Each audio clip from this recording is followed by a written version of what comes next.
கர்த்தருடைய பரிசுத்த நாமத்துக்கு ஸ்தோத்திரம். கர்த்தர் உங்களை ஆசீர்வதிப்பாராக. அவர் ஆசீர்வதிக்கப்பட்ட கரங்களை உடையவர். ஹல்லேலூயா. என்னிடத்தில் வருகிற ஒருவனை என்ன சொன்ன புறங்கே வெறுமையா அனுப்ப மாட்டேன். ஆனால் அந்த ஆசீர்வாதத்தை நான் பெற்றிருக்கிறேன். அவர் எப்படிப்பட்டவர்? இப்போ சாதாரணமா அன்னதானம் போடுகிற இடங்கள்ல போனோம்னு சொல்ல வயிறு நம்ம சாப்பிடலாம். அன்னதானம் போற இடத்துல போனா நல்ல சாப்பாடு கிடைக்கும், வயிறு நம்ம கிடைக்கும்.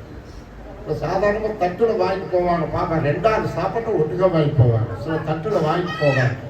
அதை நான் பார்த்தேன், 2 ஆள் சாப்பிடக்கூடிய சாப்பாட்டை தட்டில் வாங்கிட்டு போவாங்க. அப்போ ஆண்டவருடைய கரம் 5 அப்பம் 2 மீனை 5000 புருஷர்கள் மட்டும், புருஷர் கல்யாணம் ஆனவங்க மட்டும் 5000 பேர். அப்ப பெண்களுக்கு பாரு, பெண்கள் தான் அதிகம். அப்ப அங்கேயும் பெண்கள் அதிகம் இருப்பாங்க.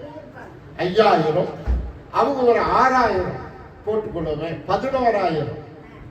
சின்ன பையன் கிட்ட தான் 2 அப்பம் இருந்தது. அப்ப சின்ன பிள்ளைகள் ஒரு 1000 போட்டுக்கோங்க, 6 5 12000 பேரை எத்தனை அப்பம்? 5 அப்பம் 2 மீனை வச்சு வேத சொல்லி வேண்டிய மட்டும் கொடுத்தார். ஹல்லேலூயா. நம்ம ஆராதிக்கிற தேவன் முதலாம் பிரசங்கம் பண்ண வாய் சக்கரை கையில் குக்கரம்ப இனிக்க பேசுவாங்க. ஆனா கொடுக்கிறது என்ன செய்யாது? இந்த கையை கொக்கரையில இப்படி இருக்கு, அள்ளி போட முடியாது.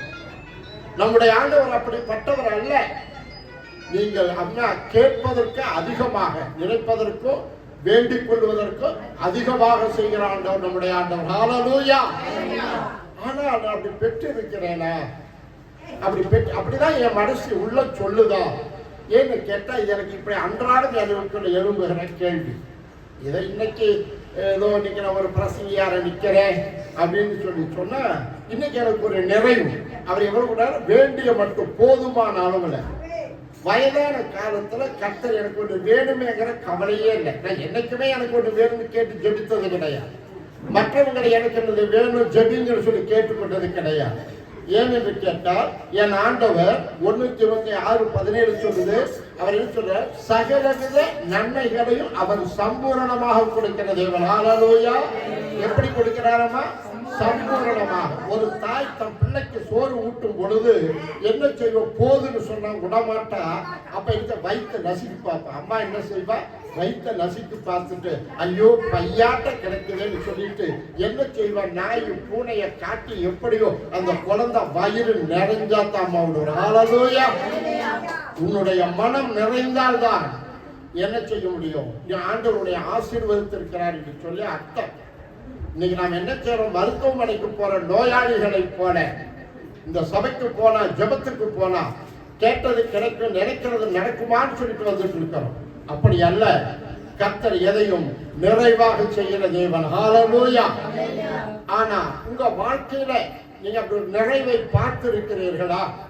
ஒரு நிறைவை நான் பார்க்கல அப்படின்னு சொன்னா என்ன காரணம்? என்ன காரணம்? வாசிப்போம். ஏசாயாவின் புஸ்தகம் 57ஆம் அதிகாரம் 15வது வசனம். சீக்கிரமா வாசல் ஒத்துழைங்க. நித்தியவாசியும் பரிசுத்தர் என்கிற நாமமும் உள்ளவருமாகிய மகத்துவமும் உன்னதமானவர் சொல்லுகிறார். உன்னதத்திலும் பரிசுத்த ஸ்தலத்திலும் வாசம் பண்ணுகிற நான் யாருமே பணிந்தவர்களின் ஆவியை உயிர்ப்பிக்கிறதற்கும்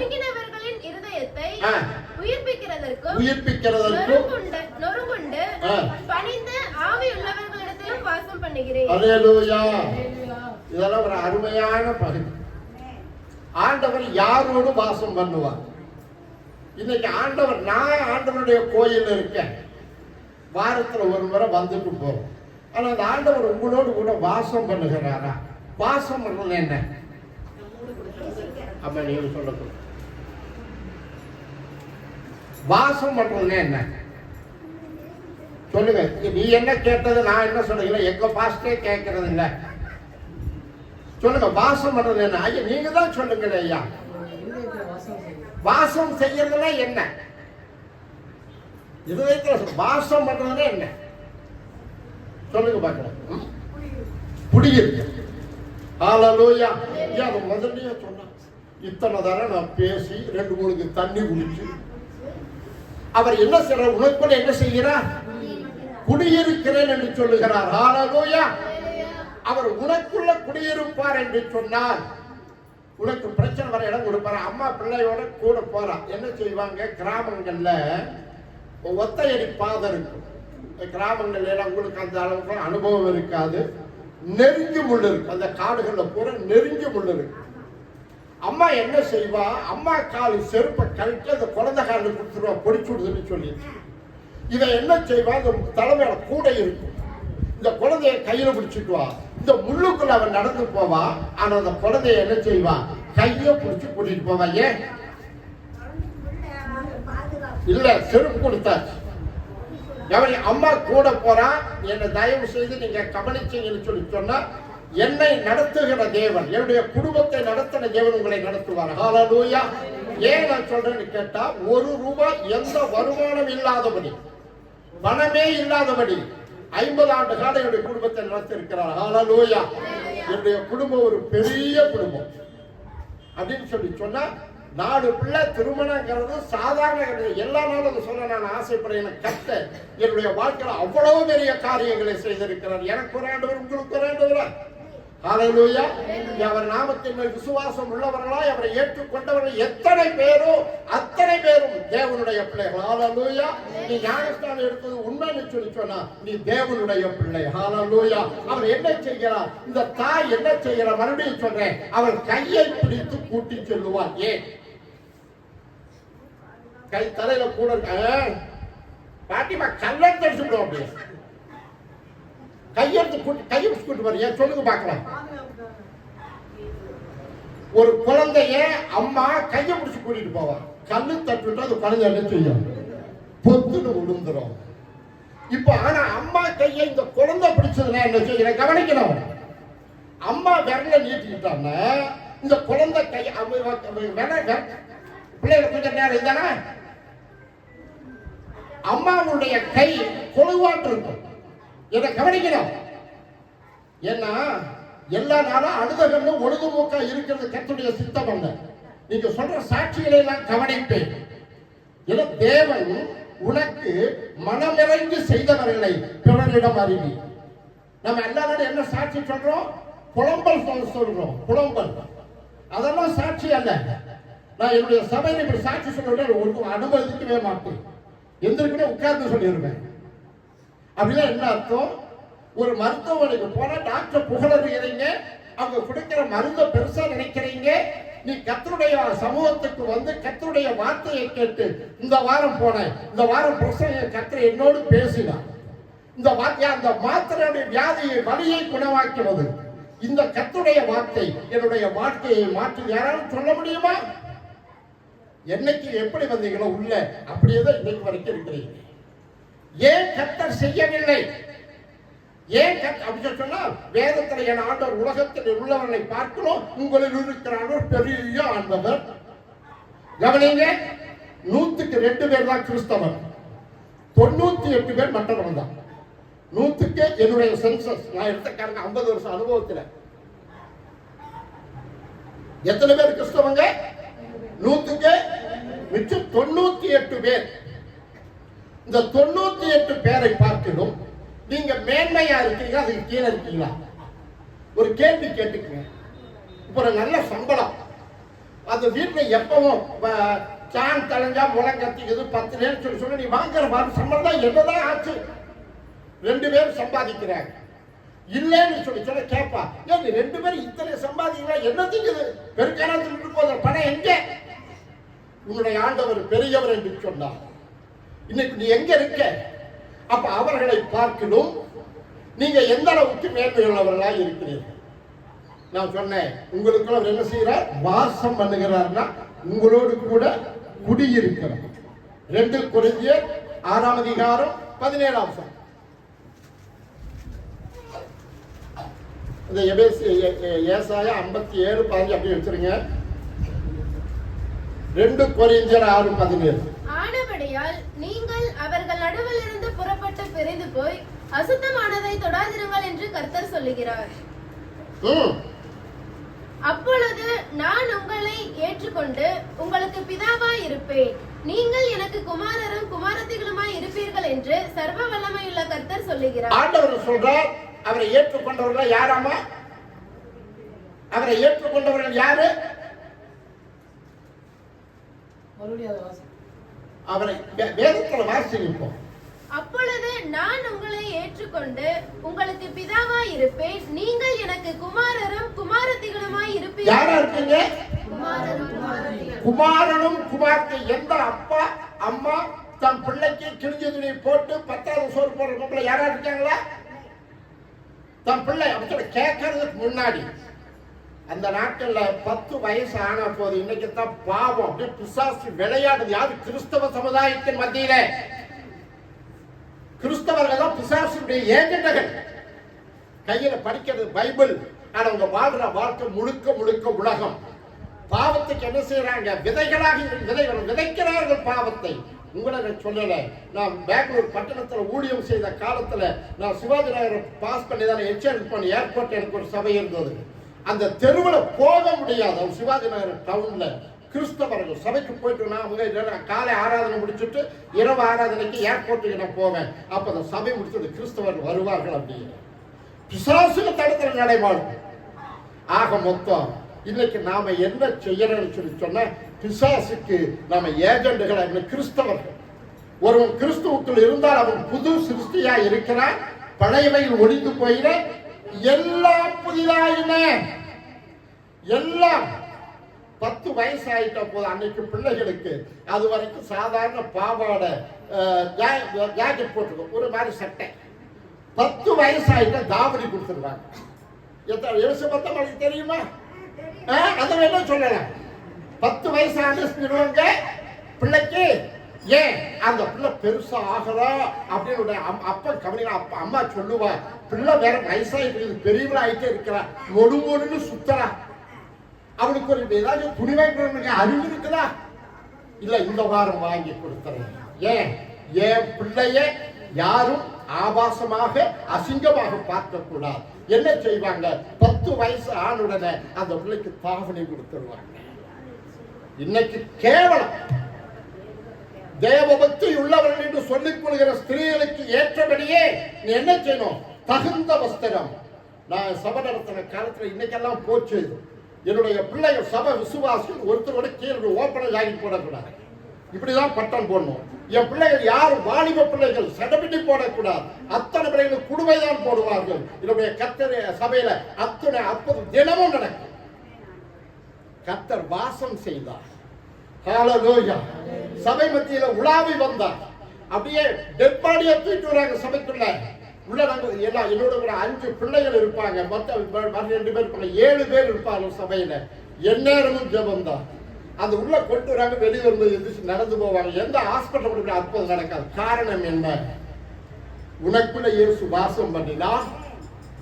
அப்ப 5000 பேர் மத்தியில வாசம் பண்ணின பொழுது 5000 பேரை தேவன் திருப்திப்படுத்தினார்.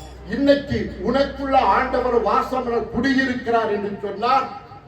அந்த தேவன் ஏன் உனக்கு பாரபட்சம் பார்ப்பாரா? அவர் பட்சபாதம் உள்ள தேவனா? என்ன இலை உடிப்பில்லை மூத்த உடிப்பில்லை பார்ப்பாரா? நீ என்னைக்கு அவருடைய குமாரனாக குமாரத்தியாக நடக்கின்றாயோ. நான் ஒரு காலத்துல பிரசங்கம் செய்வேன், திருநெல்வேலி வரைக்கும் போய் கன்வென்ஷன்ல பேசுவேன். அன்னைக்கெல்லாம் இன்னைக்கு கிடைச்ச எனக்கு வெளிப்பாடு கிடைக்கல. நான் நினைக்கிறேன் ஒரு முறை திருநெல்வேலிக்கு என் மகளை கூட கூட்டு போயிருந்தேன். எனக்கு தொடை கூட மெர்சி கூட்டு போயிருந்தேன். 3 நாள் கன்வென்ஷன். நான் என்ன பிரசங்கம் பண்ணேன் எனக்கு தெரியல. ஆனா அன்னைக்கு நான் பேசல. இன்னைக்கு இந்த வசனத்துல கிடைக்கிற வெளிப்பாடு அன்னைக்கு இல்லை. ஆனாலும் நான் என்ன செய்தேன்? பிரசங்கம் செய்தேன். ஆனால் இந்த நாட்கள்ல அந்த வசனங்களை நினைத்து பார்க்கும் பொழுது நாமெல்லாம் கிறிஸ்தவர்களா என்று சொன்னார் அல்ல. ஏன் சொன்னா அவர் யாரமா?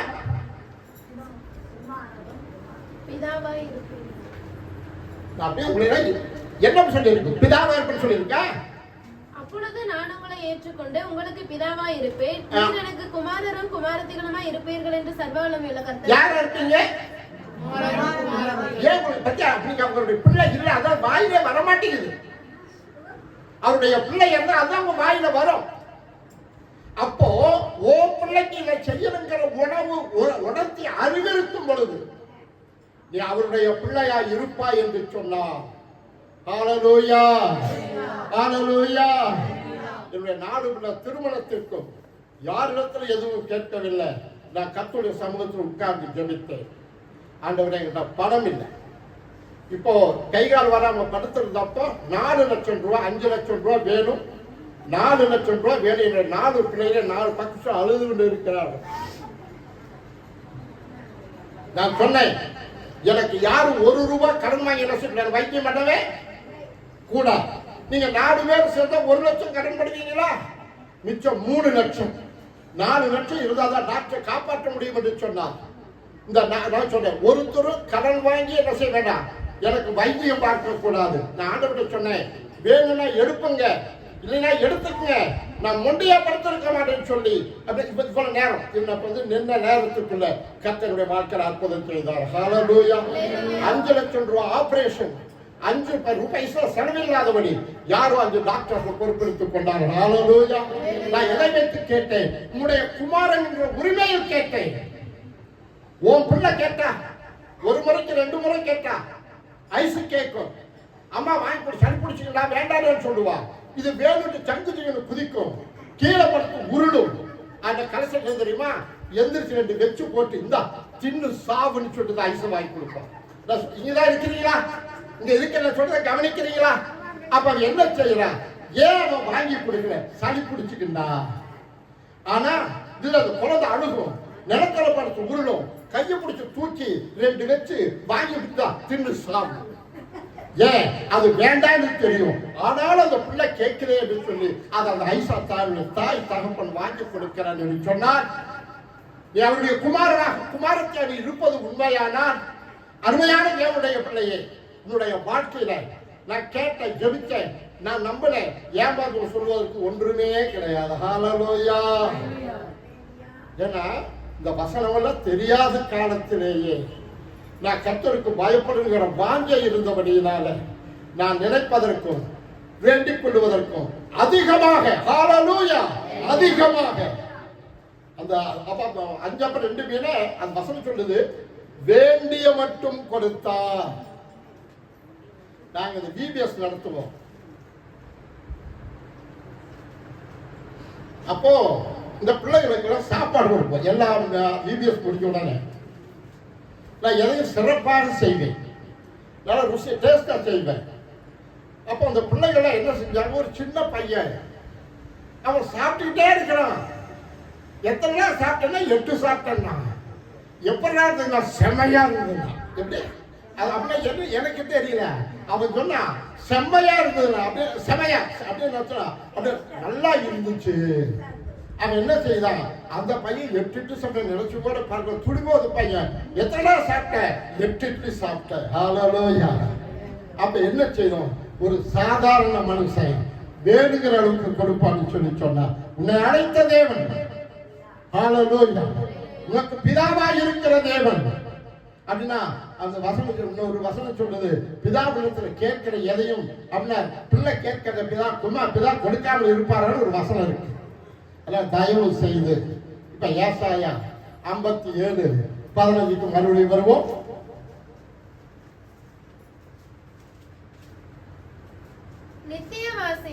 போதும், ஒவ்வொரு வார்த்தையும் நித்தியவாசி அப்படியா இருக்கான்னு தெரியுமா?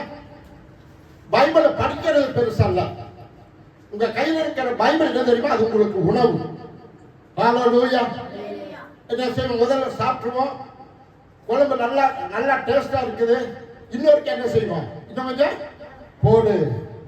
சாயங்காலம் ஆச்சு, நைட்டு சாப்பாடு என்ன செய்வோம், காலையில அந்த சாப்பிட்ட இன்னைக்கு சிக்கன் வச்சுக்கொள்வோமே, நல்லா இருந்துச்சு. காலையில சாயங்காலம் என்ன கேட்பான், காலையில வச்ச குழம்பு இருக்குதா?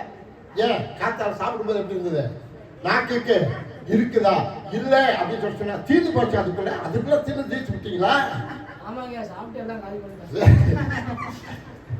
காலையில சாப்பிட்டது ருசியா இல்லை, சாயங்காலம் அதுவே ஊத்துற என்ன சொன்னாங்க, எதுவும் தலையில ஊத்தி. அல்லேலூயா. நான் என்ன சொல்றேன், உன்னுடைய ஆண்டவர் உனக்குள்ள இருப்பார்னு சொல்லி சொன்ன எனக்கு உனக்கு பிரியம் இல்லாததை தரவே மாட்டார். உனக்கு எது பிரியமோ தேடி தேடி பார்த்து நலமானதையே தருவார். அப்போ நம்முடைய காலம் இப்ப நான் என்ன கேட்டேன், எனக்கு 75 முடிஞ்சு இப்ப 76. என் மகன் எல்லார்ட்டையும் இப்ப 76 வருஷம் சொல்லிட்டு வந்தது. எங்கால போனேன்னு சொல்லி சொன்னா எனக்கு 75 முடிஞ்சு 2 மாசம் கூட 76. இன்னும் 2 வருஷம் இருக்கலாம். நாளைக்கு சாகல. நான் அடுத்த மாதம் ஃபுல்லா புதுக்கோட்டை பயணம் முடியும். அடுத்த வாரம் ட்ரெயின் டிக்கெட் கிடைக்கல, இல்லைன்னா இந்த மாசமே நான் அங்க இருக்க வேண்டியது. ட்ரெயின்ல சீட் இல்லாதனால நேரத்தை புக் பண்ணியிருக்கிறேன். அடுத்த மாதம் ஃபுல்லா புதுக்கோட்டை பகுதியில் நான் கட்டுரை ஊழியத்தை செய்கிறேன். என்ன கவனிங்க, எனக்கு இத்தனை வருஷம் சொல்லி கேரண்டி இருக்கா? இல்ல. காயமே இது பொய்யடா, காற்றடைத்த பையடா, மாயனாரால் குயவன் செய்த மண்ணு பாண்டம் ஓடலான கீழ் விழுந்த உடஞ்சு போன தீர்ந்து போச்சு. என்ன நம்பி இருக்கிற பிள்ளைகள் அன்னைக்கு அந்த ஹாஸ்பிட்டல் வந்து 4 பேர் சுற்றி அழுதாங்க. பார்க்கும்போது ஏன்னா டாக்டர் செத்துருவாங்க, நீங்க இன்னொரு டாக்டர் அங்கிருந்து போன் பண்றாங்க. என்னுடைய செய்தியை அவங்களாம் ரொம்ப ரசிச்சு கேட்பாங்க. அப்படின்னா தலைமை பாஸ்டர் பேசுறதை விட நான் செய்யற பிரச்சனை அப்படி கேட்பாங்க. அவங்க அந்த நீரோ சர்ஜன் என்னோட சபை விசுவாசிய டாக்டருக்கு கிளாஸ்மேட். அங்கிருந்து போன் பண்றாங்க, ஐயா எங்க சபை பாஸ்டர் எப்படியாவது பார்த்து என்ன செய்யுங்க, கொஞ்சம் ரெடி பண்ணி அனுப்பிச்சு சொன்னா அப்படின்னு சொல்லிட்டா 4 நாள் தான் இருப்பார், வந்து எடுத்துட்டு போயிருங்க அப்படின்னு சொல்லிவிட்டா 4 பிள்ளைகளும் அழுகிறார்கள். அப்ப நான் சொன்ன, ஆண்டவரே நான் உங்களுக்கு வேணும்னா நீ என்ன செய்யணும், என்ன எழுப்பணும், வேண்டாம்னா என்னை எடுத்துக்கொள்ளுங்க, நான் ஒண்டியா மட்டும் இருக்க மாட்டேன் நான் அப்படின்னு சொல்லி அந்த 2 ராஜாக்கள் 23 உங்களுடைய மனநிலை அப்படி இருக்கா? வாசிங்க 2 ராஜாக்கள் 23 படிங்க.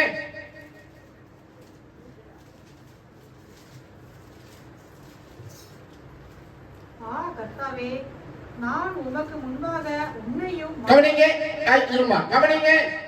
நீ கர்த்தருக்கு முன்பாக அவர் உனக்கு இருமா உதவி செய்ய வேண்டும். உனக்கு ஆபத்துல சங்கீதம் 54:15 சொல்லுது, ஆபத்து காலத்துல என்னை நோக்கி கூப்பிடுங்கள், நான் உங்களை விடுவிப்பேன். உன்னுடைய நெருக்கத்துல கஷ்டத்துல உன்னை ஆண்டவரை விடுவிக்கணும்னு சொல்லி சொன்னா நீங்க என்ன செய்யணும்? எசேக்கியா ராஜா அதுக்கு முன்னாடி சப்ஜெக்ட் செத்து போயிருவான்னு சொல்லி ஏசாயா சொல்லுகிறார்.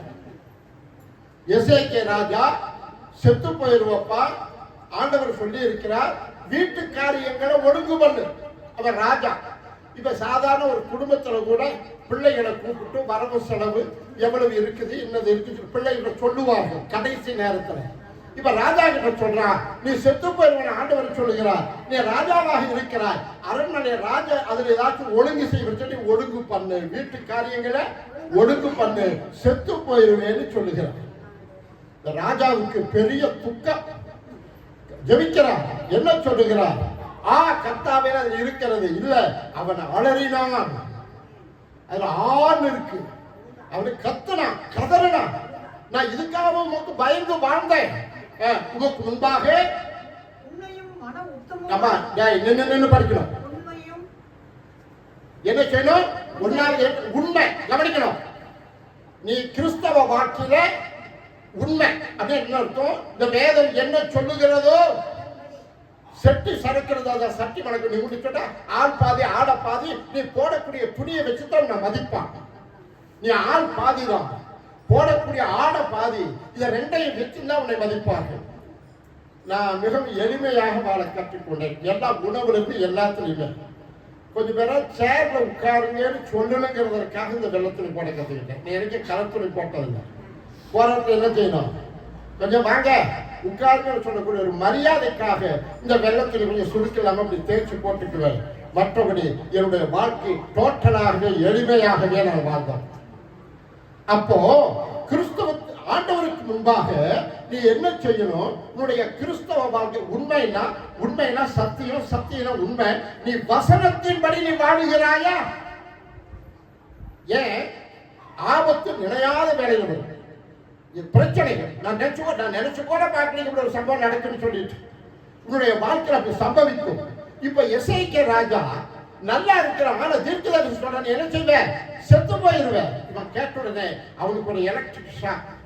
அப்ப சொன்ன கர்த்தாவே உமக்கு முன்பாக உண்மையாக அப்படின்னு சொன்னா எல்லா விதத்திலும் உமக்கு நான் பயந்து நடந்து கொண்டேன்.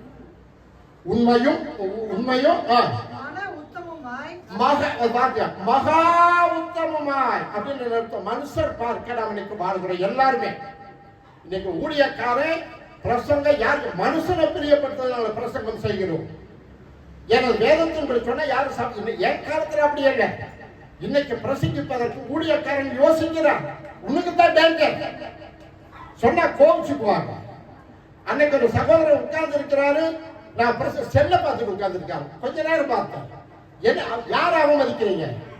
தேவ சமூகத்தில் அவமதிக்கிறது யாரை அவமதிக்கிறீங்க? இங்க இருக்கிறவங்க யாருக்குமே வாய் இல்லையா? நீ செல்ல பார்த்துட்டு உட்கார்ந்து பள்ளிக்கூடத்துல நீ செல்லு பார்த்துட்டு உட்கார்ந்து இருப்பியா? இல்ல வேற எங்காலும் உட்கார்ந்து செல்லு பார்த்து மனுஷனா மதிப்பானா? அந்த மனிதன் துணிகரமாக அப்படி செல்ல பார்த்து அதுக்கு பாஸ்ட் வேற பக்கத்துல உட்கார்ந்து பார்த்துட்டு உட்கார்ந்து இருக்கிறேன். நாங்க அப்படி பின்னி விடுவாங்க. நாளை உள்ளே வராதுன்னு சொல்லிடுவேன். ஆனால் இன்னைக்கு ஊழியக்காரன் அதை இது சொன்ன இன்னைக்கு வந்து நாளைக்கு வரலைன்னா யாரு பழைக்கையா வர்ற? யாருக்காக பாஸ்ட் பழைக்கா நீ வர்ற? உனக்காக ஒரு மனிதன் தன்னுடைய வாழ்க்கையை தியாகம் பண்ணி இந்த ஊழியத்தை உனக்கு காவலாடி ஒரு வாட்சுமே. ஆனா என்ன செய்யறேன்? இன்னைக்கு உங்களுக்கு பயந்து பிரசங்கம் பண்ண வேண்டிய ஒரு காலத்தில் எனக்கு நஷ்டம் இல்லை. வேதம் சொல்லுங்க, கேட்டாலும் சரி அவன் கேட்காவிட்டாலும் சரி அவன் கலகம் விட்டா நீ அவனுக்கு சொல்லு என்று சொல்லி கர்த்தர் சொல்லுகிறார். ஹல்லேலூயா. நான் அப்பவே அது சொல்லிடுவேன். என் கண்ணு முன்னாடி தூங்கிட்டானு குறைஞ்சாங்க. இன்னைக்கு சொல்றதுக்கு பயம். ஆனா எனக்கு ஒண்ணு இல்ல, உனக்கு டேஞ்சர். நீ நினைச்சிட்டு இருக்கிறியா? ஆக மொத்தம் அப்படின்னு சொல்லி சொன்னா பவுல் சொல்றார், நான் சத்தியத்தை சொன்னதினால் சத்துருவானேனோ. நான் மனுஷனை பிரசங்கிக்கிறவனாய் இருந்தால் நான் தேவனுடைய ஊழியக்காரன் அல்லவேங்கிற. உனக்கு பிரியப்படுத்த நான் நோகாம அடிக்கிறேன், நீ ஓயாம அழுகன்னு சொல்லி உனக்கு சாதகமாக ஊழியக்காரர் பிரசங்கம் பண்ணுவான் என்று சொல்லி எனக்கு சொல்லி தலையெழுத்து வேற வழி இல்லை. சரி, இதையும் விட்டுட்டு என்ன பண்றது? நான் ஒரு பாஸ்டர் சென்று பேசினேன். அவர் சொன்னார், பாஸ்டர் நீங்க சொல்றதுல நியாயம்தான், அது உங்க காலம், இது பெரிய சபை, பிரதிஷ்டை பண்ண ஊழியக்காரன். அவர் சொல்றாரு, நீங்க சொல்ற மாதிரி பிரசங்கம் என்ன செய்யுது? இந்த ஆத்மாக்கலாம் போய் வர. அப்ப இருக்கிறாரு அவர்களுக்காக இந்த ஊழியக்காரன் அதுக்கு ஏற்றார் போல பிரசங்கம். ஓ பிள்ளைய விட்டுருவியா? என் பிள்ளை சொன்னா கேட்காது சொல்லி போய் பேசுது, திருடுது, நீ விட்டுருவியா? அப்போ ஓ பிள்ளை தவறு செய்யக்கூடாது என்கிற உணர்வு எவ்வளவு இருக்கிறதோ அது ஊழியக்காரன் இருக்கிறது. ஊழியக்காரன் எவ்வளவு உணர்வு இருக்கிறதோ உங்களை அழைத்த தேவனுக்கு இருக்கிறது. ஹல்லேலூயா. நீ அவரை ஏற்றுக்கொண்டது உண்மையானா அப்படின்னு சொன்னா அவர்களை விட்டு அந்த சந்ததை விட்டு அவர்கள் நடுவில் இருந்து புறப்பட்டு பிரிந்து போய் அசுத்தமானதை தொடாதவர்கள் என்று கர்த்தர் சொல்லுகிறார். ஹல்லேலூயா. நான் சொல்லல, நீ அந்நாடு தேடி பார்க்கணும். ஏதாவது இருக்குதா? ஒரு செருப்பு போட்டு காட்டுக்குள்ள போயிட்டு வரீங்க வேற இடத்துக்கு, உள்ள வரும் பொழுது அந்த செருப்பை திருப்பி பார்ப்பாங்க. நான் சொல்ற பாச புரியுதா? இன்னைக்கெல்லாம் நாகரிகம் வந்துடுது. ஆரம்ப காலம் இங்க முன்னாடி எந்த வீடுமே இல்லை. இங்க சபை இருந்த காலத்துல அன்னைக்கு எது வீடு இல்லை, இந்த காட்டு மட்டும்தான் போயிட்டு வருவோம். வீட்டுக்குள்ள திரும்ப செருப்பை என்ன செய்வோம்? ஏதாவது பற்று இருக்குதா? அப்ப நீ என்ன செய்யணும்? உனக்குள்ள ஏதாச்சும் தேவையில்லாத அசிங்கம் இருக்கிறதா, அசுத்தம் இருக்கிறதா? நீ சும்மா ஆண்டவனுக்கு வாசம் பண்ண மாட்டேன். நீ எங்க வேணாலும் குடியிருந்துக்கியா, எங்க வேணாலும் சோறு இருக்கையா? நீ குடியிருக்கிறது உன்னுடைய சக்தி கேட்டபடி வீடு அழகா இருக்கணும், வீடு சுத்தமா இருக்கணும், தரையில உட்கார்ந்து சாப்பிட மாட்டேன், நீ டைனிங் டேபிள்ல உட்கார்ந்து அப்படின்னு சொல்லி சொன்னா அந்த தேவன் உன்னதத்திலும் பரிசுத்த ஸ்தலத்திலும் வாசம் பண்ணுகிற தேவன். அந்த ஏசாயா 57:15 நித்திய வாசியும் பரிசுத்தம் நாம் உள்ளவர், உன்னதத்திலும் நித்திய வாசியும் பரிசுத்தம் என்கிற நாமம் உள்ளவருமாகிய மகத்துவமும் உன்னதமுமானவர் சொல்லுகிறார், உன்னதத்திலும் பரிசுத்த ஸ்தலத்திலும் வாசம் போதும். நான் சொல்ற பிரசங்க இந்த வார்த்தை யாருடைய மனசுக்குள்ளேயே போகல. அந்த பிள்ளைக்கு நான் என்ன சொல்றேன் அதை கவனிக்க முடியல. உன்னதத்திலும் பரிசுத்த ஸ்தலத்திலும். அப்ப அவர் எந்த ஒரு பாவியும் போய் சேரக்கூடாது. பாவி இல்லாத இடத்துல உன்னதத்தில்னாக்கா அவர் என்ன செய்றார்? இந்த பாவப்பட்ட மனுஷன் இல்லாத இடத்துல உன்னதத்திலும் பரிசுத்த ஸ்தலத்திலும் வாசம் அப்படின்னா பண்ணுகிறார். வாசம் பண்றல எங்க குடி இருக்கிற அப்படின்னு சொன்னார். எந்த பாவியும் இல்லாத இடத்துல வாசம், உன்னதத்திலும் பரிசுத்த ஸ்தலத்திலும் வாசம் பண்ணுகிற நான் பணிந்தவர்களின் ஆவியை. போது எந்த ஆவிங்க? இன்னைக்கு நம்ம இருக்கிற ஆவி என்ன ஆவி தெரியுமா? முரட்டாட்டம் உள்ள ஆவி. என்ன பார்த்தா அப்படி சொல்றதா? நான் யார் தெரியுமா? சோவன் சோ. எங்க ஊருக்குள்ள பாவிக்குள்ள உலகத்துல நீ கர்த்தருக்கு முன்பாக with Jesus you are a hero, without Jesus you are a zero. நீ இயேசு இல்லைன்னா நீ பூஜ்யம். ஆனா என்ன பார்த்தா நான் யார் தெரியுமா? பெருமை உள்ளவனுக்கு கர்த்தர் எதிர்த்து நிற்கிறார். உன்னோடு கூட தேவன் வாசம் பண்ண மாட்டான். எல்லாம் கவனிப்பேன். நீங்க என்ன பண்றீங்க?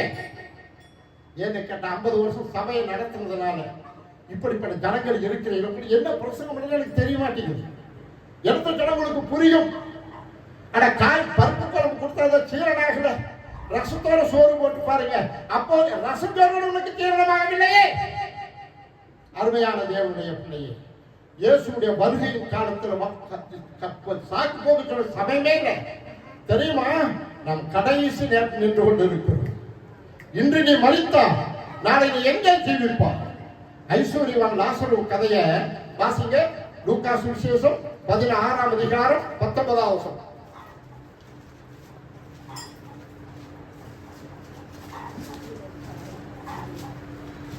ஐஸ்வர்யமுள்ள ஒரு மனுஷன் இருந்தான். அவன் இரத்தாம்பரமும் விலையேறப்பட்ட வஸ்திரமும் தரித்து அனுதினமும் சம்பிரமமாய் வாழ்ந்து கொண்டிருந்தான். லாசரு என்னும் பெயர் கொண்ட ஒரு தரித்திரனும் இருந்தான். அவன் பருக்கள் நிறைந்தவனாய் அந்த ஐஸ்வர்யவானுடைய வாசல் அருகே கிடந்து அவனுடைய மேஜையிலிருந்து விழுந்த துணிக்கைகளாலே தன் பசியை ஆற்ற ஆசையாய் இருந்தான். நாய்கள் வந்து அவன் பருக்களை நக்கிற்று. பின்பு அந்த தரித்திரன் மரித்து தேவ தூதரால் ஆபிரகாமுடைய மடியிலே கொண்டு போய் விடப்பட்டான். ஐஸ்வர்யவானும் மரித்து அடக்கம் பண்ணப்பட்டான். பாதாளத்திலே அவன் வேதனைப்படுகிற போது தன் கண்களை ஏறெடுத்து தூரத்திலே ஆபிரகாமையும் அவன் மடியிலே லாசரவையும் கண்டான். இது ஒரு பெரிய பகுதி போதும். இந்த பிரசங்கங்களை நீங்க கேட்டுக்கலாம். கேட்கல கூட போய் வீட்டுல போய் படியுங்க. இவன் என்ன பாவம் செய்தான்னு சொல்லி வேதத்துல இல்லை. இவன் ஐஸ்வர்யவான் இந்த பாவத்தை செய்தான்னு சொல்லி எந்த அதை நீங்க படிப்பீங்கன்னு சொல்லி சொன்னா விபச்சாரம் பண்ணலாம், திருடுனா, வாங்கிக்கிட்டு ஏமாத்திட்டான் அப்படின்னு இல்லை. அவன் ஐஸ்வர்யம் சம்பளம் சொன்னா விலையேறப்பட்ட வஸ்திரம் தரித்து அனுதினம் சம்பளம் ஒரு குறைவில்லாம வாழ்ந்தான். லாசருவும் மரித்தான், ஐஸ்வர்யவானும் மரித்தான். அவன் பாதாளத்திலே வேதனைப்படுகிற பொழுது அப்படின்னு இந்த வேதத்தை என்ன செய்யணும் தெரியுமா? அந்த எழுத்தா படிக்கணும். நான் படித்தது 1960 5ஆம் வகுப்பு. நான் ஒரு சபையில பிரசங்கம் பண்ணியிருந்தேன். நிறைய டீச்சர்ஸ் இருக்கிற சபை. நான் பிரசங்கத்தை பண்ணி முடிச்சுட்டு படிப்பறிவில்லாத என்ன வேதையான என்ன ஞானியாக்கினார் சொன்னீங்கெல்லாம் படித்தவர்கள். உங்களை கத்த என்னை பார்க்க ஒரு பன்மடங்கு என்ன செய்வோம், உங்களை ஆசீர்வதிப்ப ஞானவான்களாக மாற்றுவார்னு சொல்லிட்டு என் படிப்பு இவ்வளவுதான் சொல்லி முடிச்ச உடனே 2 டீச்சர்ஸ், அவங்க ஹைஸ்கூல் டீச்சருங்க, 3 சேர் எடுத்துக்கிட்டு ஐயா கொஞ்சம் கீழே வாங்கன்னு சொன்னாங்க. எல்லாரும் போயிட்டாங்க. அந்த சேர் போட்டு உட்கார வச்சு ஐயா நீங்க ஓல்டு எஸ்எஸ்எல்சின்னு நினைச்சோம். அந்த டீச்சர் சொன்னாங்க, நாங்க மற்றவர்களுக்கு பாடம் எடுத்தோம், ஆனா பாடம் எடுக்கிற எங்களுக்கு நீ பாடம் எடுக்க கட்டளை அனுப்பினான்னு சொன்னாங்க. ஹல்லேலூயா. அப்போ தேவன் என்ன செய்யற அந்தஸ்தை பார்க்கல. யார் இப்ப படிப்பை பார்க்கல. நான் படிப்பு, பணம், பர்சனாலிட்டி. இன்னைக்கு யாரும் எப்படி மதிப்பாங்க? ஒண்ணு பணம் இருந்தா மதிப்பாங்க, இல்லைன்னா படிச்சதுக்கு படிப்பு மதிப்பு கொடுப்பாங்க. இல்ல யாருடைய பந்தாவுக்கு எங்கிட்ட பணம் படிப்பு பந்தா ஒண்ணுமே கிடையாது. டோட்டலா மனுஷனுடைய பார்வையில நான் ஒரு குப்பை. யாருமே மதிக்க மாட்டாங்க. கவலைப்பட இயேசு மதிக்கிறார். ஹல்லேலூயா. என்னை தேவதூதர்கள் கனம் பண்ணுகிறார்கள். வரக்கூடிய பிரசங்க மனப்பாடம் அல்ல, எனக்கு ஒரு கர்த்தர் கூட பேசிக் கொண்டு இருக்கிறார். ஹல்லேலூயா. இப்ப ஐஸ்வர்யவான் செத்தான். அவன் என்ன பாவம் பண்ணான்னு வேதத்துல இருக்கு அப்படின்னு கேட்டா, பாவமே செய்யாத அந்த ஐஸ்வர்யவான் பாதாளத்தில் வேதனைப்பட்டான் என்று சொன்னா என்ன பாவம் பண்ணான்னு பைபிள் இல்லை. அது வீட்டில் போய் படிங்க. மிகவும் பயங்கரமான ஒரு வார்த்தை அது. இவன் போய் வேதனைப்பட்டான்னு இருக்கு. என்ன பாவம் பண்ணான்? எனக்கு ஒரு பெரிய கேள்வி இருக்கிறது. நான் வேதத்தை கேள்வி கேட்டுத்தான் படிப்பேன். அதனால என் மனசுல பதிஞ்சிருக்கு. எந்த பிரசங்கம் பண்ணாலும் பைபிள் எழுச்சி கையில ஊழியக்காரது கையில கொண்டு போவேன். பாருங்க, அழுக்குப்படாமல் இருக்கும். என் டேபிள் இருக்கிற பைபிளை பார்த்துட்டு பேப்பரை கசங்கி போயிருக்கும். ஒரு நாளைக்கு எத்தனை முறை 3-4 பைபிள் வச்சிருக்கேன். எல்லாமே கசங்கி போயிருக்கு. சும்மா ஷோவுக்கு அப்படி கையில் இருக்கு. இந்த வேத வார்த்தையில எங்க இருக்கு? வேத வசனம் எங்க இருக்கு? எனக்குள்ள இருக்கு. இங்க இருக்கிற எழுத்து எனக்குள்ள இருக்கிறது. அப்போ இந்த ஐசுவரியவன் என்ன, அவனே பாதாளத்துக்கு போனால் நீங்கள் நானும் எங்க போய் யோசிப்போம். அவன் ஒரு பாவம் செய்யலீங்க. அது ஒரு பெரிய சப்ஜெக்ட், அது தனி சப்ஜெக்ட். எதுக்கு சொன்ன தெரியுமா? அப்போ பாதாளம் என்பது இந்த பூமியில ஆண்டவருக்கு பிரியமான ஒரு வாழ்க்கை வாழ்ந்தாதான் லாசருக்கு ஐஸ்வர்யவானுக்கு அது தனி பிரசங்கம். பூமியில வாழும் பொழுது லாசரை போல வாழ்ந்தால் மரித்த பிறகு நீ ஐஸ்வர்யவானை போல ஆபிரகாம் இருக்கிறார். இந்த பூமியில நீ ஐஸ்வர்யவானை போல வாழ்ந்தா நரகத்துல நீ லாசர் எழுச்சணும் வேதனைப்பட. அவன் பூமியில வேதனைப்பட்டான். செத்த பிறகு ஆபிரகாமுடைய இழைப்பாரினான். இவன் பூமியில சம்பரமா வாழ்ந்தா நரகத்துல போய் வேதனைப்பட்டான். லாசர் பூமியில வேதனைப்பட்டான். ஐஸ்வர்யவான் நரகத்துல போய் அத்தனை அவையாது புழு சாகாது. அது என்ன தெரியுமா? எவ்வளவு பெரிய வார்த்தை தெரியுமா? ஆக மொத்தம் இப்ப என்ன சார் ஒரு வசனம் படிச்சு இதுக்கு முன்னாடி இப்ப கடைசியா வாசிச்ச வசனம் நம்ம எழுதி வச்சு பாருமா. அது இன்னொரு வசனம் சொன்னேன். லூக்கா 16 சொன்ன. சரி, சரி. இப்ப என்ன செய்வோம்? அந்த ஏசாயாவை எடுத்துக்கொள்வோம். நேராகிட்டு எனக்கு சமயம் இல்லை. ஏசாயாவை எடுத்துக்கொள்வோம். உன்னதத்திலும் பரிசுத்த ஸ்தலத்திலும் வாசம் பண்ணுகிற நான். ஒரு நிமிஷம், யாரு சொல்றாங்க வார்த்தையே? உன்னதத்திலும் பரிசுத்த ஸ்தலத்திலும் வாசம் பண்ணுகிற நான். யார் சொல்றாங்க வார்த்தையே? நான் இவ்வளவு தெளிவாக பேசி கூட இந்த வார்த்தைகளை புரிந்து கொள்ளக்கூடிய சக்தி இல்லை. ஏன் தெரியுமா கேட்கிறேன்? நான் பிரசங்கத்தை பண்ணிட்டு போயிடுறேன். உனக்கு புரிஞ்சுதா? உட்கார்ந்து கேட்கிறீங்க, ஏதாவது உள்ள போகுதா அப்படின்னு கேட்டா, உடற்குள்ள இங்க ஒரு பொண்ணு உட்கார்ந்து இருப்பா. அந்த பொண்ணு எப்பொழுதும் தூங்கி கொண்டு இருப்பான். ஆனா கையில அழகான பைபிள் வச்சிருப்பான். அந்த பிள்ளை தூங்கல. அவன் ஏன் கேட்டா, இந்த வார்த்தையை கேட்டா அவளுக்குள்ள இருக்கிற பிசாசு வெளியே போயிடுச்சு. அந்த வார்த்தையை கேட்க கூடாது என்பதற்காக அந்த பிசாசு அவள் தூங்கலை. நான் செய்யற பிரசங்கம் உங்களுக்கு அந்த வார்த்தை உள்ள போகலைன்னா இதை கேட்காத அப்படின்னு சொன்ன கண்ணு பார்க்கறது காத பிசாசு அடைச்சிட்டான். கண்ணுல பார்க்கறீங்க, காதுல மந்தமாக கேட்கிறீர்கள். இவங்க எங்க கொண்டு போக தெரியுமா? ஒரு விதையில அந்த முத்தி ஜீவன் இருந்தாதான் மண்ணில போட்டா முளைக்கும். விதை பாறையா இருக்கும், பிஞ்சா இருக்கும். கடந்த நாட்கள் நிறைய நான் செடி ஊனுங்க. செடி முளைச்சது, ஆனா ஒரு செடி கூட காய்க்கல. காலையிலையும் தண்ணி ஊத்துவேன். என்னது? ஆமா, முளைச்சு வந்தது, பூ பூத்தது. நான் 3 இடத்துல செடி வச்சு 3 இடத்துல தண்ணி ஊத்துவேன். வெயில் பார்க்காம தண்ணி ஊத்துவேன். தண்ணியை கூட்டிட்டு போய் தண்ணி ஊத்துவேன். 3 செடியிலையும் காய் இல்ல. காரணம் முளைச்சது, ஆனா காய்க்கல. பிஞ்சு விதை, அது பதறு. அப்படி போல அந்த விதையில ஜீவன் இருந்தாதான் முளைச்சு வந்து அதே செய்யும். மறுபடியும் அது போல பல காய்களை கொடுக்கும். இன்னைக்கு இந்த வார்த்தையை நீ கேட்கல. நான் என்ன கேட்டா, நான் பாஸ்டர் பிரசங்கம் செய்த பிறகு அடுத்த நாள் உங்களை கூப்பிட்டு கேட்கணும்னு நினைப்பேன். ஏன் நமக்கு தூங்க போனிக்கு தோளத்து மேல என்ன வேலை? ஆனா அப்படி விடுறதுக்கு எனக்கு மனசு இல்ல. நாளை கர்த்தருடைய சமூகத்துல நீங்க என்ன செய்யணும்?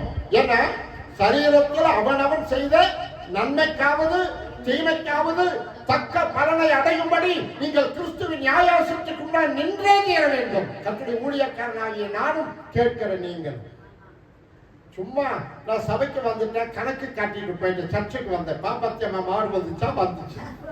சர்ச்சுக்கு வந்து ஏன் வரலன்னு கேட்பாங்க. ஏன் வரலன்னு எதுக்கு வர்றோம்? பாஸ்டர் ஏன் வரலன்னு கேட்பாங்க. வர்றதுக்கு எனக்கு விருப்பம் இல்லை. ஆனா என்ன சொல்ற, ஏன் வரலன்னு கேட்பாங்க. அதுக்கு அதை இதுன்னு சொல்லிட்டு போயிட்டு வந்துருவோமே. போகுதுன்னா நல்லாவா இருக்குது? எங்க போகுதுன்னா நல்லாவா இருக்குது? ஊருக்குள்ள நான் போய் தலையை காட்டிட்டு வந்தேன். எங்க சபைக்கல்ல, ஊரான ஊர்ல நல்லாவா இருக்குது. எதுக்கு? இளவுட்டு எப்படி நம்ம ஊர் மத்தியில் இருக்கிறோம், நல்லாவா இருக்குது. என்ன நினைப்பாங்க? இன்னைக்கு சபைக்கு எதுக்கு வர்றீங்க? வரல பாஸ்டர் கேட்பாங்க, யாருக்காக ஏறி வர்ற? ஹல்லேலூயா. அவர் என்ன செய்யறாரா? உன்னதத்திலும் பரிசுத்த ஸ்தலத்திலும் வாசம். ஆண்டவர் சொல்றார், நான் எங்க இருக்கிற உன்ன போல அல்ல, நான் புருஷ போட்டு உட்கார்ந்து இருக்கிறேன். அப்படின்னா மனிதன் ஒருவனும் ஒரு காலம் எட்ட முடியாத உன்னதத்திலும் நான் இருக்கிற இடம் பரிசுத்த ஸ்தலம். அங்க குடியிருக்கிற நான் பணிந்தவர்களின் ஆவியை உயிர்ப்பிக்கிறது. பணிந்தவர்களின் அந்த ஆவி என்ன தெரியுமா? நமக்குள்ள முரட்டாட்டம் உள்ள ஆவி. பணிந்த ஆவி என்ன தெரியுமா செய்யும்? அப்படி சொன்ன மத்தேயு சுவிசேஷம் 18 அதிகாரத்தில் 3வது வசனம் படிங்க. இந்த ஏசாயா அப்படியே வச்சுக்கோங்க, டைம் ஆயிடுச்சு, முடிக்கணும். நீங்கள் மனம் திரும்பி பிள்ளைகளை போல் ஆகாத. அந்த வார்த்தையை கவனிங்க. எப்படி யாரு ஒரு தேவன் எனக்கு பணிந்த ஆவி, யாரையாவது ஒரு சொல்லி தப்பிச்சு போயிட முடியுமா? இந்த பையனுக்கு தப்பிச்சு போயிட முடியுமா? என்ன ஆவி இருக்குள்ள? பணிதான் இருக்கலாம். பாட்டி முரட்டாட்டத்தின் ஆவி. என்ன பாட்டி என்று சொல்லலாம். நான் தெரியுமா சோவன் சோ. ஏன்னா அது ஏன் விசுவாசால உரிமையா சொல்றேன். அந்த அம்மா வந்து என் விசுவாசம், அதனால எனக்கு உரிமை இருக்கு. நீங்களும் வேணா பேசணும், திட்டுவேன். அந்த ஆயா அழகா பாடுவாங்க. இன்னைக்கு பாட மாட்டீங்க, அழகா பாடுவாங்க. அந்த அம்மாவுக்கு பாடுறதுக்கு ஒரு பகுதி விட்டுருவேன். அழகா பாடுவாங்க சபையில. அதனால தான் யாரும் நீங்க சொல்லிடுறேன், நான் சொல்லுவேன். என் நாடு ஒரு பாட்டு, நான் பெரிய பாட்டு, இது சின்ன பாட்டு, அதனால சொல்றேன். அப்ப பணிந்தவர்களின் ஆவியை போதும் இருக்கட்டும் அப்படின்னு கேட்டா, உன்னுடைய ஆவி ஏற்றுக்கொள்ளுகிற ஆவியா இருக்கிறதா? யாருக்குள்ள ஆண்டவர் வாசம் பண்ணுவா? இந்த வார்த்தைகளை நீ என்ன சொல்ற? என்ன பார்த்தாக்கா எங்க பாஸ்டர் சொல்லியே நான் கேட்கல, நீ சொல்லியா கேட்க? நீ சொல்லி யாரையா? நீ யார் தெரியுமா? உனக்குள்ள எதையவே வச்சுக்கிற பெருமையை வச்சுட்டு உட்கார்ந்து இருக்கிற கர்த்தருடைய சமூகத்துல நாளை நீ செத்து போனா உன்னுடைய ஜீவன் இளைப்பாறுதலுக்கு போகுமா, பாதாளத்துக்கு போகுமா? அவன் சொல்றான். அந்த லூக்கா 16 அதிகாரம் 21 வசனப்படி 21, 23, 24 இருக்கு. அவன் தன்னுடைய விரலில நுனியில தண்ணீர தோய்த்து எங்கிட்டு பாருங்க. லூக்கா 16. அப்பொழுது அவன், தகப்பனாகிய ஆபிரகாமே, நீர் எனக்கு இறங்கி லாசரு தன் விரலின் நுனியை தண்ணீரில் தோய்த்து என் நாவை குளிர பண்ணும்படி அவனை அனுப்ப வேண்டும். கவனிங்க இந்த வார்த்தையை பாருங்க. விரலின் நுனிய, நுனினா விரல் நுனினா தளவு. அது என்ன சொல்ல? தண்ணியில நினைச்சு அள்ளி அல்ல, நினைச்சு அந்த தண்ணீர் எவ்வளவு விரல் நுனியிலிருந்து எவ்வளவு விடுவாங்க ஐயா? விரல் ஒரு சொட்டு. இவன் சம்பிரமமாய் வாழ்ந்தான். எப்படி விலையேறப்பட்ட வஸ்திரம் தரித்து என்ன செஞ்சான்? பாலும் பன்னீருமா புதைகிறவன் இப்ப என்ன செய்யறான்? அந்த பருக்க நிறைந்த, அந்த புண்ணு நிறைஞ்ச, நாத்தம் முடிச்ச நாயுடைய சிநேகிதன் அவன் விரல தோச்சு அந்த தண்ணீர் நாக்கில விட்டு குளிர பண்ணும்படி. எப்படிப்பட்ட எனக்கு தெரியுமா? நான் இந்த வசனங்களை எல்லாம் வாசிச்சதுனால என்னுடைய வாழ்க்கையை நான் மாற்றிக்கொண்டேன். ஏன்னு கேட்டா, அப்படி சொன்ன இந்த ஆத்மா, இந்த உடல உயிர் இருக்கிற வரைக்கும் முள்ளு குத்துனா வலிக்கும், கிள்ளுனா வலிக்கும், கொசு கடிச்சா வலிக்கும், எருமை. ஆனா செத்து போன கடைசியில இந்த வெள்ளை கோயில்ல உங்களுக்கு யாருக்கு தெரிஞ்சு ஒரு மரநேர வகுப்பை சேர்ந்தவர் ஒரு கவுண்டரை வெட்டி கொண்டுட்டாங்க. யாருக்காலும் தெரியும் நம்ம தெரியல. கடைசியில போலீஸ் வந்துட்டு யாரு கிட்ட போகல, வெற்றான். அந்த டாக்டர் ஹாஸ்பிட்டல் ரோட்ல ஒரு இடத்துல, உங்களுக்கு யாருக்கும் அதெல்லாம் தெரியாதா? வெற்றான் போய் சொல்ற போது வாப்பான்னு கேட்டா இல்ல இன்னும் சந்து சந்தாக வெட்டினா. அவ்வளவு கோபம். இது பாரசீவர கத்தியில முன்னையா இருக்குமா? பாரசீவர கத்தி பிளேடு அப்படி சந்து சந்தா வெட்டினா. யாருக்காவது ஞாபகம் இருக்கு என்னமோ தெரியல. ஆமா, இங்கேயோ அப்படி சந்து சந்தாக வெட்டினா உயிர் போயிட்டா இந்த உடலுக்கு வலி இல்லை. அப்ப வலி எதுக்குங்க? உயிருக்கு, உங்களுடைய ஆன்மாவுக்கு தான் வலி. அப்போ இந்த உயிர் போயிட்டா நீ போஸ்ட்மார்ட்டம் பண்ணும்போது மண்டையை உடைச்சு பௌத்த கிழிச்சு என்னன்னு சொல்ல இருக்கிறாங்க. எனக்கு தெரியாது. அதுக்கு முன்னாடி ஆபரேஷன். ஐயோ டாக்டர் வேண்டாம் டாக்டர், செத்து போன கடைசியில மறுபடியும் சொல்றேன். ஏன்னா மேலே இந்த பிரசங்கத்தை கூட இதுதான் பிரச்சனை. இப்ப என்ன செய்யணும்? இந்த ஆன்மாவுக்கு தான் வேதனை. அல்லேலூயா. செத்து போன பிறகு உன்னுடைய ஆன்மா அழியாது. எல்லாரும் தான் சொல்றாங்க. இந்த ஆன்மா என்ன செய்யும்? அந்த மேல் பாதாளம், கீழ் பாதாளம், நரகம் 3 பகுதி இருக்கு. மேல் பாதாளம் ஒன்று, கீழ் பாதாளம் ஒன்று, நரகம். மேல் பாதாளம், கீழ் பாதாளம் அடுத்த நரகம். அதெல்லாம் பெரிய ஸ்டடி. அதெல்லாம் சொன்னா உங்களுக்கு பாவம், இதைவே ஏற்றுக்கொள்ள மனசு இல்லை. அப்ப என்ன செய்யணும்? பணிந்தவர்களின் ஆவி. ஹல்லேலூயா. தண்ணி கெட்டி நிலத்துல விட்டா இறங்க, கொத்துட்டத்துல என்ன செய்ய ஊத்தாது தண்ணி. அப்படியே உங்களுடைய மனம் பணிந்தவர்களின் ஆவியை உயிர்ப்பிக்கிறதற்கும் நொறுங்கினவர்களின் இருதயத்தை உயிர்ப்பிக்கிறதற்கும் நொறுங்குண்டு பணிந்த ஆவி உள்ளவர்களிடத்திலும் வாசம் பண்ணு. அந்த நொறுங்குண்டு பணிந்த ஆவி, அந்த கடந்த நாட்களை படித்தோம். எரேமியா 4 அதிகாரத்துல முள்ளுகளுக்குள்ளே விதையாதிருங்கள், உங்கள் தரிசு நிலத்தை பண்படுத்துங்கள். ஏன்னு கேட்ட இந்த வார்த்தை சும்மா எல்லாருக்குள்ள மனம் திரும்பினவர்களுக்குள்ள தான் இந்த வார்த்தை உள்ளது. மனம் திரும்பாதவர்களுக்குள்ள பழைய ஆவி உள்ள அப்படியே இருக்கு. இந்த ஆவி உள்ள போகாது. இது அப்படியே ஸ்பிளிட் ஆகிட்டே இருக்கு.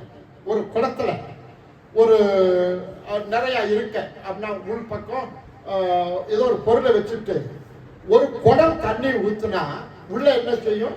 ஒரு 2 சொம்பு தண்ணி மொத்தம் எங்க போயிடும்? வெளியே வலிஞ்சு போறிய. குளத்துக்குள்ள இருக்கு திடப்பொருள் இருக்கிறது. அதை எடுத்தாதான் ஊத்துற தண்ணி குளத்துக்குள்ள போகும். எதையோ ஒண்ணு உள்ள வச்சுட்டு தண்ணி ஊத்துனா எனக்கு தண்ணி போறா. இன்னைக்கு தேவனுடைய வார்த்தை தாகம் தீர்க்கிற ஜீவ நதி. இந்த வசனம் உனக்கு உள்ள போகலன்னா உனக்கு உள்ள யாரோ ஒருவர் இருக்கிற ஏற்றுக்கொள்ளல. மறந்துவிட வேண்டாம். போக்கு சொல்ல முடியாது. நீ கர்த்தருடைய சமூகத்தில் நிற்கும்போது எனக்கு தெரியாதுன்னு சொல்ல முடியாது. 2 மாசத்துக்கு ஒருக்கா 3 கர்த்தரை நிறுத்தது அதுக்கு தான், உனக்கு சொல்றதுக்கு தான். உன்னை தாளாட்ட எனக்கு தெரியும், உன்னை உடுக்க எனக்கு சிரிக்க வைக்க தெரியும். அதெல்லாம் என்னுடைய வேலை. நான் சில நேரம் நினைப்போம், என்ன பாஸ்டா அப்படிலாம் பேசுறாரு சொல்றாருன்னு சொல்லி சொன்னா இவர் வருத்தப்படுவாரு என்னமோ யோசிப்பேன். எங்க சபையில அந்த ஊழியக்காரன் வந்தாலும் சொல்லி ஊழியக்காரன் முதல்ல தோற்றத்தை பார்ப்பேன். அவங்களுக்கு அப்படியே என்ன இருக்கிற ஆவின்னு சொல்லி பார்ப்பேன். அவர்கிட்ட பேசும் பொழுது அவங்களுக்குள்ள பரிசுத்தாவில கிரியை சொன்னா அவனை அப்பதான் மேலே ஏற்ற விடுவேன். யாரு எப்ப அவட கொம்பா வந்தாலும் மேலே ஏற்ற விட மாட்டேன். நீ உனக்குள்ள இருக்க இங்க கரைச்சி ஊத்திட்டு போறதுக்கு அல்ல. அப்ப நான் வந்துட்டு எதையோ நீ ஒரு பிரசங்கத்தை அதனால எந்த தப்புன்னு சொல்லலை. உங்களுக்கு செய்யறேன். ஆனா நானும் அப்படியே பேசுவேன் சொல்லி சொன்னது என்ன அர்த்தம்? ஆக மொத்தம் அருமையான தேவை சனமே, உன்னுடைய ஆவி முதலாவது பணிந்த ஆவியா ஏற்றுக்கொள்ளக்கூடிய. சின்ன பிள்ளை இருக்கும், சொன்ன பேச்சு கேள்வி இப்பவே உழைக்க மாட்டாது பாரு, என்ன திமிரு பாரு, என்ன முரண்டு முடிக்குது பாரு. இன்னைக்கு இந்த பிள்ளைல என்ன செய்யுது? என்னுடைய பேரன் அவன் என்ன செய்வான்? அவங்க அப்பா அடிச்சுட்டா அவன் அப்படி நிக்கிற ஸ்டைல் பயங்கரமா இருக்கு. அப்படி அவங்க அப்பா கிட்ட ஒரு நாள் கேட்டேன், ஏசாமி இப்படி முறைக்கிறேன்னு கேட்டா, தாத்தா அவங்க என்ன கோபப்படுத்தி பேசினாக்கா எனக்கு கோபம் வராதா தாத்தா? என்ன 4 வயசு பையன் சொல்றான். அவங்க அப்பா நல்ல பாடி, பெரிய ஹோட்டல், ஏதாவது ஒரு சேட்டை பண்ணுவான். அந்த உள்ள வேலை செய்யற ஆளுங்கிட்ட போய் சேட்டை பண்ணுவான். அவங்க அப்பா அடிச்சா என்ன செய்வாங்க தெரியுமா? அப்படி இப்போ அவன் பயங்கரமா இருக்கும். நிக்கிற போர்ஸ் பார்த்தா அவன் யானை மாதிரி இருக்கிறான், இவன் பூனை எலிக்குட்டி மாதிரி இருக்கான். அவங்க அப்பா முன்னாடி நெஞ்ச பிரிச்சு, தம்பி இப்படி நிக்கிறேன். என்ன தாத்தா அவங்க என்ன கோபப்பட்ட கோபம் வராதா தாத்தா? பண்றதெல்லாம் தப்பு. உங்களுக்குள்ள பணிந்த ஆவி இருக்கிறதா? நான் யார் தெரியுமா? நீ இல்லையா? நீ சொல்லி நான் கேட்கிறது முரட்டாட்டத்தின் ஆவி. சாக்கிறதே உனக்குள்ள இயேசு இருந்தால்தான் வரக்கூடிய நாட்களில் நாம் தப்பிக்க முடியும். ஒரு இயேசு இல்லாவிட்டால் தாய்க்கோழி பக்கத்தில் இருந்ததை குஞ்சுக்கு பாதுகாப்பு. தாய்க்கோழி இல்லைன்னா எவ்வளவு ஒரு பெருவட குஞ்சா இருந்தாலும் சரி, சின்ன குஞ்சு 70 ரூபாய் 80 ரூபாய்க்கு போக அநியாயமா தூக்கி போய். ஏன்? தாய்க்கோழி இல்ல. இயேசு உன்னோட கூட இருந்தால்தான். அருமையான தேவனுடைய பிள்ளைகள், உங்களை பார்க்கும்போது எனக்கு பரிதாபமாக இருக்கிறது. நாளைக்கு என்ன செய்ய போகிறீர்கள்? இயேசு வரும் பொழுது எல்லாரும் கைவிடப்படுவார்கள். எவ்வளவு பெரிய பணக்காரனாச்சே அப்படி நீ எவனா இருந்தாலும் சரி, என் ஆண்டவருக்கு முன்பாக நீ ஒரு தூசு. ஐஸ்வர்யவா பாதாளத்தில் அழுது சந்திரமமாய் வாழ்ந்த மனிதன் தன்னுடைய மேஜில் இருந்து துணிக்கைகளால் பசியாற்றதான் லாசரு. இவன் தள்ளி அவ்வளவு தள்ளிப்படுவான். பாருங்களேன், டேபிள் இருந்து தள்ளி போடுற லாசரு பசியாடுறா. அப்ப எவ்வளவு போடுவான் கவனிச்சு பாருங்க.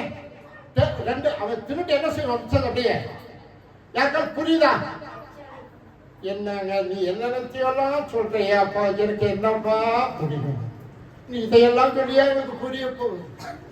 மேஜையில் விழுந்து விழும் துணிக்க நேரத்தில் பசி ஆற்ற ஆசையா இருந்தான். அப்ப பசி ஆடுறவங்களுக்கு எவ்வளவு தண்ணி இருப்பான்? யாருக்காலும் புரியுதா? இவன் சாப்பிட்டது மீதி என்ன செய்வான்? அதுல கொஞ்சம் கொஞ்சம் மிச்சத்தில் அப்படியே வச்சிருப்பான். இதை தள்ளி விடுவான். அந்த லாசரு வயிறு நிறையும். ஒருவேளை சாப்பிட்டான்னா கீழே தள்ளி போடுற எவ்வளவு ஒரு ஆள் வயிறு நிறைய மேஜையில் விழும் இருந்து விழும். துணிக்கையினாலே தன் பசியை ஆற்ற ஆசையா இவன் எப்படா சாப்பிடுவான்? அப்படிப்பட்ட மனிதன் தண்ணீரை நினைச்சு இந்த நுனியை ஒரு சொட்டு விழுந்தா இந்த வேதனையில என்ன அக்கினி சுவாலையில வேதனை படுகிறேனே. கேட்டுக்க, இந்த எச்சரிப்பின் சத்தம் நாளைக்கு இருக்குமா தெரியா? நாளை நம்முடைய அல்ல, இன்றைய ரட்சணியா, இன்றைய அனுக்கிற காலம், இது மனம் திரும்புகிற காலம். நீ மனம் போல வாழ்றதுக்கல்ல கிறிஸ்தவ வாழ்க்கை. அதுக்குள்ளே கர்த்தர் சபைக்கு கொண்டு வரவில்லை. ஆக மொத்தம் யோவான் 12:48 சொல்லுகிறது, என்னை தள்ளி என் வார்த்தைகளை ஏற்றுக்கொள்ளாதவனை நான் நியாயம் தீர்க்கிறது கொண்டு இருக்கிறது. நான் சொன்ன வசனம், நான் செஞ்ச பிரசங்க பரலோகத்தில் எழுதப்படுகிறது. நாளைக்கு இந்த வசனத்தை அப்படியே சொல்லுவா. உனக்கு எச்சரித்த பிரசங்கம் பண்ணினார் ஊழியக்காரன், நீ கேட்கல. எனக்கு என்ன உட்கார்ந்திருந்த, எனக்கெல்லாம் அவங்களுக்கு சொல்லி உட்கார்ந்திருந்த. உன்னுடைய ஆத்துமா வேதனைப்படும், மறந்து போய்விட வேண்டாம் அப்படின்னு கேட்டா உன்னை நீவறதுக்கல்ல பிரசங்கம். மருமக அடிச்சிருவா, பாட்டி வந்து சொல்லுவா, இந்த பிள்ளை அழு அப்படின்னு குழந்தை அப்படிதான். எனக்கு எப்படி தெரியுமா? 4 வயசு 3 5 அப்படிங்க. என்ன செய்வா? பாட்டி வந்துட்டு போச்சாவது எடு. என்ன செய்வா? அந்த புது என்ன செய்வா? போச்சாவது எடு. ஒப்பம் வரட்டும், சொல்லி பாரு, அவளை பாரு. நான் நீவறதுக்கு வரல, நான் பாட்டியும் இல்ல, மருமகளுக்கு மாமியாரும் அல்ல. நான் கர்த்தருடைய ஊழியக்காரனை எச்சரித்து பிரசங்கிக்கிறேன். ஜாக்கிரதை, காது இருந்தா கேளு. இல்ல எனக்கு ஒரு சொட்டு தண்ணி இருந்தா போதும் சொல்லி சொன்ன போ. ஏன்னு கேட்டா இந்த வசனங்களை வாசிச்சு என் மனசுக்குள்ள அதை பதிய வச்சதுனால இந்த வயசான காலத்துல இன்னைக்கு வாசிப்போம். ஒரே ஒரு வசனம் தயவு செய்து மனுஷன் ஐயா 5 நிமிஷம் ஐயா 11:05 முடிச்சிடறேன். யாரும் கோச்சிக்காதீங்க, இதுக்கு தான் நாளை விடுறதே இல்லை. ஒரு வசனம் பேசுகிறது இவ்வளவு நேரம் இருந்துட்டு. நீதிமொழிகள் 19:20 படிங்க.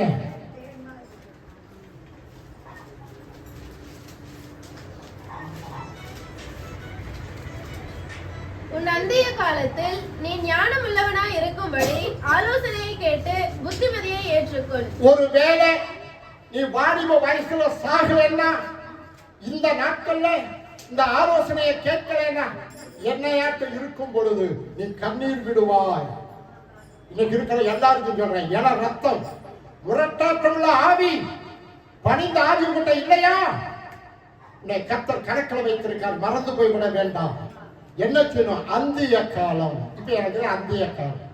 நான் உட்கார்ந்த இடத்துல மகளை கூப்பிட்டு மகளை தண்ணி கொடுன்னு சொல்லி கேட்பேன். ஏன் எந்திரிச்சு போயிட்டு இப்போ எனக்கு புதுக்கோட்டையிலேருந்து எனக்கு ஃபோன் வந்த உடனே எனக்கு ஒரு பக்கம் கவலை. அவர் வேற ஏசி புக் பண்ணுறதா, நான் ஏசியான்னு சொல்லிட்டு கேட்டு நான் சொன்னேன், ஐயா எனக்கு நான் ஏசிலாம் வேண்டாம் ஐயா. ஐயா ஒரு ஊழியக்காரன் ஐயா, எனக்கு கூலிக்காரன் ஐயா, நான் ஊழியக்காரன் யாரு ஐயா, எனக்கு ஏசி வேண்டாம், ஆண்டவர் கோச்சுக்குவாருன்னு சொல்லி சொன்னேன். எனக்கு உட்கார்றதுக்கு சீட்டு சொன்னா ஏதோ பெர்த்து என்னமோ லோ ஏழ்மைப்பட்டு லோ பெர்த்தா கீழே இருக்குதாம்மா. எனக்கு அந்த புக் நான் சொன்னேன், இப்படி போய் புக் பண்ணிட்டாரு. நான் அந்த புதுக்கோட்டையில் போய் 2-3 சபையில் நான் பேசணும். என்னை விரும்பி அழைத்து இருக்கிறார். நான் என்ன சொல்றேன்னு கேட்டார், தயவு செய்து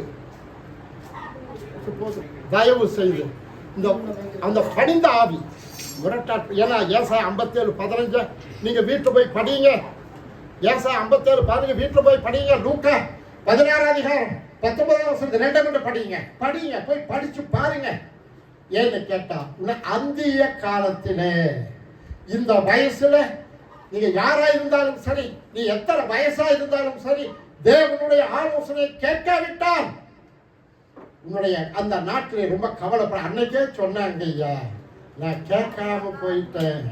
மூத்தோர் சொல்லும் முதிர் நெல்லி கனியும், முன்னே கசக்கும், பின்னே அந்த அனுபவசாலி சொல்லி கேட்கலைன்னா உன்னுடைய அனுபவம் உனக்கு கற்றுக் கொடுக்கும். மறந்து போய்விட வேண்டாம். நான் அனுபவத்தில் அறிவுல பிரசங்கம் பண்ணல, நான் அனுபவத்தில் வேதத்தை ஆராய்ந்து 50 ஆண்டு காலம் வேதத்தை ஆராய்ந்து பிரசங்கிக்கிறேன். நீ இதை கேட்க உனக்கு மனசு இல்லைன்னா உன்னுடைய அனுபவம் உன்னை கட்டி பட்டாதான் தெரியும். அப்புறம் தான் நீ யோசிப்ப, ஐயோ அன்னைக்கு அந்த பாஸ்டர் அப்படி கத்தி கத்தி பேசினாரே, நான் கேட்கலையே. ஜாக்கிரதையா இருங்க. உன்னை அந்திய காலத்துல உன்னுடைய அந்த மரண தருவாயில அந்த எசேக்கியா ராஜாவை போல உண்மையும் மன உத்தமமா நடந்து பார்வைக்கு நலமானதை செய்தேன் என்பதை நினைத்தருளும் அப்படின்னு சொல்லி ஜெபிக்கக்கூடிய தகுதி உனக்கு. ஒரு கஷ்டம் வரும் பொழுது எசேக்கியா ராஜா உண்மையும் மன உத்தமமாய் நடந்து பார்வைக்கு நலமானதை செய்தேன் என்பதை நினைச்சு பாரு. இந்த நிலையில வாழ்ந்தா தேவன் உனக்கு இளைப்பார்கள். கல்லணப்பா சொல்ல, இன்னைக்கு என்னோடு கூட பரதேசில் இருப்பாங்க, ஜீவன் போன இளைப்பார்கள் போலாம் இல்லைன்னு சொல்லி சொன்ன ஐஸ்வர்யவாணி கிடைச்ச இடம் தான். தயவு செய்து சபிக்கல, உங்களை நான் சாவு விடல.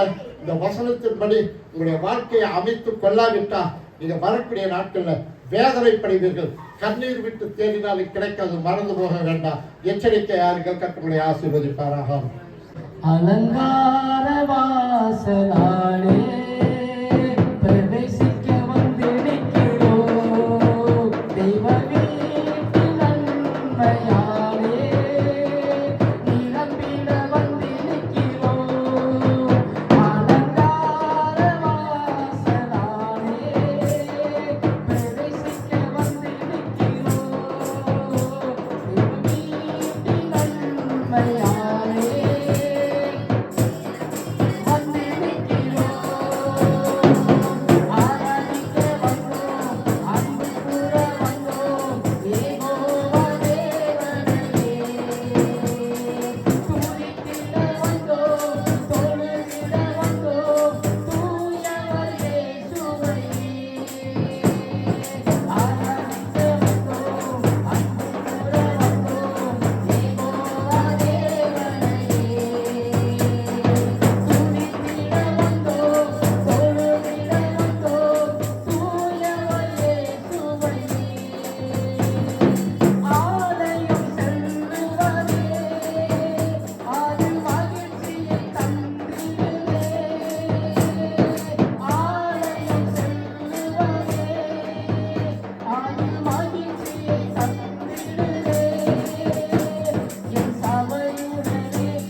தேவன் ஜெபம் கேட்டதுக்காக ஸ்தோத்திரம் பண்ணுங்க. ஸ்தோத்திரம் ஸ்தோத்திரம் ஸ்தோத்திரம் ஆண்டவரே ஸ்தோத்திரம்.